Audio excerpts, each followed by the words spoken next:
Morning আমার প্রিয় বন্ধুরা, তোমরা সবাই কেমন আছো? আশা করছি তোমরা সবাই ভালোই আছো, আর আমিও আছি ভালোই। তো আজকে কিন্তু মঙ্গলবার, আর এখন বাচ্চা সকাল 8:30, একদম ঠিকের কাঁটায়। তো আমি এখন থেকে আমার ভিডিওটা শুরু করে দিচ্ছি। তো চলো বন্ধুরা, সাথে থাকো, দেখতে থাকো আজকে ভিডিওটা কেমন হতে চলে। সকালবেলায় রান্না হচ্ছে, ভেজে দেখো শিম আলু মশলা দিয়ে বানাচ্ছি, আর গরম জল বসিয়ে দিয়েছি। এদিকে ভাত হয়ে গেছে, এটার মধ্যে আলু সিদ্ধ করেছি আর ডাল। সিটিটা এখনো বসেনি। তো তোমাদের দাদাভাই এখন ছাদে জল চড়াচ্ছে। আর দেখো সকাল সকাল রোদ্দুরটা দেখো কেমন চনমনানি উঠেছে। তো এই হচ্ছে, বেশ গরম পড়ে গেছে কদিন ধরে, অনেক গরম লাগছে, সকাল থেকেই গরম করছে, সারাদিন তো পড়েই আছে। আর ঘরের ভিতরে যতটা না গরম, বাইরে তার থেকে অনেক বেশি গরম, যেহেতু রাস্তায় রোদ্দুরটা, ঘরে তো তাও একটু ছাওয়া আছে। তো এই হচ্ছে, চলো সাথে থাকো, দেখতে থাকো। তো ওখানে সকালের খাবারের ব্যবস্থা সব করে এখন চলে এসেছি ছেলেকে নিয়ে পূজা করাতে। ও পূজা করছে, আমি একটুখানি দেখছি ঠিকঠাক করছে কি করছে না। श्रीकृष्ण गोविन्द हरे मुरारी, हे नाथ नारायण वासुदेव। श्रीकृष्ण गोविन्द हरे मुरारी, हे नाथ नारायण। আর এখন হচ্ছে দুপুরবেলায়। তো দুপুরবেলায় দেখো ছেলেদেরকে একটুখানি দই আর মিষ্টি দিচ্ছি, নতুন জামাইয়ের মতো। তো দইটা এত সুন্দরভাবে জমেছে না, তো দেখে মানে নিজেরই লোভ লাগলো। তো ভাবলাম ছেলেদের একটু দিয়ে দিই। দইটা কিন্তু আমি দুধটা ঘন না করেই বানিয়েছি, তাও দেখো কত সুন্দর দইটা বনেছে। এতক্ষণ তো এক ফোঁটাও জল কেটেছিল না, কিন্তু যখন দইটা আমি এমনি করে বের করছি তখন মাত্র জলটা আস্তে আস্তে কাটতে শুরু হয়েছে। তো এখন এটা টক দই হচ্ছে, এটার মধ্যে একটু চিনি দিয়ে দেবো, আর ফ্রিজে আছে মিষ্টি, এক একটা মিষ্টি দিয়ে চলো ওদেরকে একটু দিয়ে আসি। আজকে দই মিষ্টি দিয়ে জামাই আদর হবে। দেখো ঘরে পাতা দই, এই মাত্র জল বেরোলো, এতক্ষণ তো জলই ছিল না এর মধ্যে। নেও খা। বাবা, আমাদের বাবু আজকে কাজ করছে, ওটা দাদার হয়, সবসময় খালি ভালোটাই ধরবি। তাহলে একই হচ্ছে, ধর।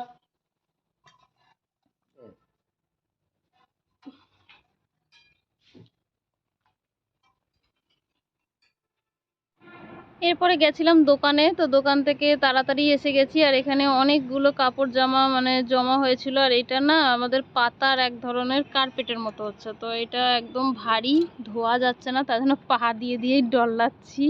সেই আগেকার দিনের কথা মনে পড়ে গেল। আগেকার দিনে মা কাকিমারা এমনি করেই কাপড় ধুতো না বলো। এত ভারী কি করব, হাত দিয়ে পারা যাচ্ছে না, তো পা দিয়েই করছি। আর এখানে দেখো আমার ছেলেদের কিন্তু নতুন বই এসে গেছে, এরা এখন ক্লাস 8-এ উঠে পড়েছে। তো এগুলো সব 8-এর বুক হচ্ছে। তো হ্যাঁ, মলাট দিতে হবে। তো ভাবছি এখন মলাট দেবো না, কেন কি কয়েকদিন এইভাবেই দেখুক, কে জানে বই যদি আবার পাল্টায়, তাই জন্য। তো এখানে এখন নতুন বই খুব ভালো করে দেখাশোনা চলছে। দেখো বন্ধুরা, চলে এসেছি এখন রাত্রের রান্নায়। আর এখানে আমি ছোলার ডাল নিয়ে নিয়েছি, বেশ অনেকগুলোই নিয়েছি, একটু মাখো মাখো করে করব, যেমনি ঘুগনির মতো করে। আর এখানে বেগুন দেখো কতগুলো বের করে নিয়েছি, ভাবছি বেগুন দিয়ে ইয়ে করব, বেগুন আর আলু মিলিয়ে মৌরি দিয়ে ভাজা করব। হ্যাঁ, আর এটা করি, আর দেখি তারপরে আরও যদি কিছু করি তো তোমাদের সাথে শেয়ার করব। আপাতত এখন এটাই ভেবেছি, এটা ভাজা হবে মৌরি মশলা দিয়ে, সাথে আলু যাবে, আর এটা হচ্ছে একদম মাখো মাখো করে ডাল। তো এখানে দেখো রান্না প্রায় হয়েই এসছে। এখানে দেখো ডালটা আমার না অনেকটা বনে গেছে, বুঝেছো, ডালটা আমি বানিয়ে ফেলেছি। তো ওই যে বাসনটার মধ্যে আটা ছিল না বলে আলাদা করে বাটির মধ্যে রেখেছি। আর ওইটার মধ্যে লাস্টে একটুখানি কসুরি মেথি আমি একটুখানি হালকা কড়াইয়ের মধ্যে ভেজে নিয়ে তখন গুঁড়ো করে ছেড়ে দিলাম। আর এই কসুরি মেথিটা কিন্তু একদম আমার হোমমেড হচ্ছে। তো খুব টেস্ট লেগেছিলো এই ছোলার ডালটা। ছোলার ডাল এমনি করে মাখো মাখো করে যদি বানানো হয় না, অত মাখো মাখো হয়নি, একটুখানি ঝোলদার রেখেছি এই জন্য, যে ভাত দিয়ে যেহেতু খাবে, আর রুটি দিয়ে করলে কিন্তু একদম শুকনা শুকনা করলে এটা আরও ভালো লাগে। তো বেশি যদি শুকনা শুকনা করি না, তোমাদের দাদাভাই আবার রাগ করে, বলবে মাখিয়ে খাবোটা কি করে। তাই জন্য একটুখানি পাতলায় রেখেছি। আর এই যে দেখো এখানে বেগুন কেটে নিয়েছি, এখানে চলছে কিছুটা বেগুন ভাজা চলছে। আজকে দেখো না কত রকমারি খাবার হয়ে যায় রান্না। তো চলো তোমাদের সাথে একটু শেয়ার করে দিই আজকে কি কি রকমারি রান্না হলো নিরামিষ পদের। এখানে দেখো পটল বানিয়ে নিয়েছি, আলু পটল বাবার জন্য, ওখানে বেগুন ভাজা, রুটি, আর এই যে ডালটা তো তোমাদের সাথে আগেই শেয়ার করে নিয়েছি। এখানে বেগুন পোড়াও হচ্ছে, মানে বেগুনের কত রকমের হয়ে গেল দেখো। আবার এদিকে স্যালাড বানাচ্ছি, স্যালাডটা না বানায় যদি তোমাদের দাদাভাই আবার রাগ করে, ও একটু স্যালাড খেতে চাই।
তো নিরামিষ দিনে পদের বাহার দেখো কত রকম বানানো হয়েছে।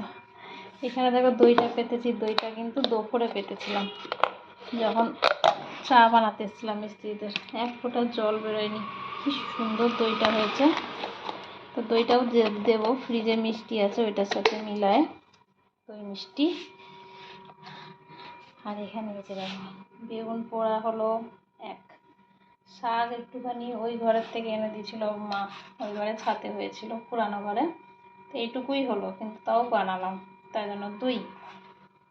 এটা বাবার জন্য পটল আলু মৌরি দিয়ে ভাজা, 3। এটা শুধু বেগুন ভাজা, 4।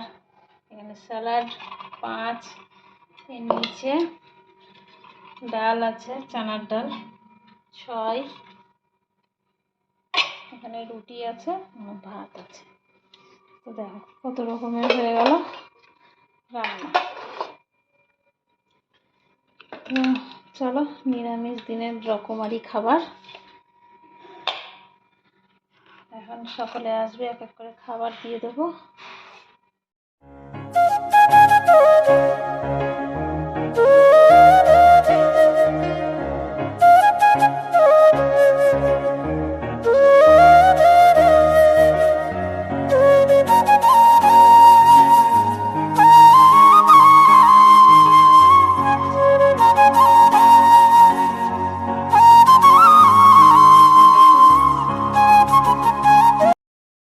তো দেখো বন্ধুরা, আজকেও একটু তাড়াতাড়ি হয়ে গেছে, এই 11টা বাজতে 20 মিনিট মতো বাকি আছে। তো আমার কাজকর্ম এখানে শেষ, গ্যাস চুলাগুলো সব পুছে পরিষ্কার করে নিয়েছি। এই দেখো বাসন টাসন সব ধুয়ে একদম এর মধ্যে ডাম করে রেখে দিয়েছি।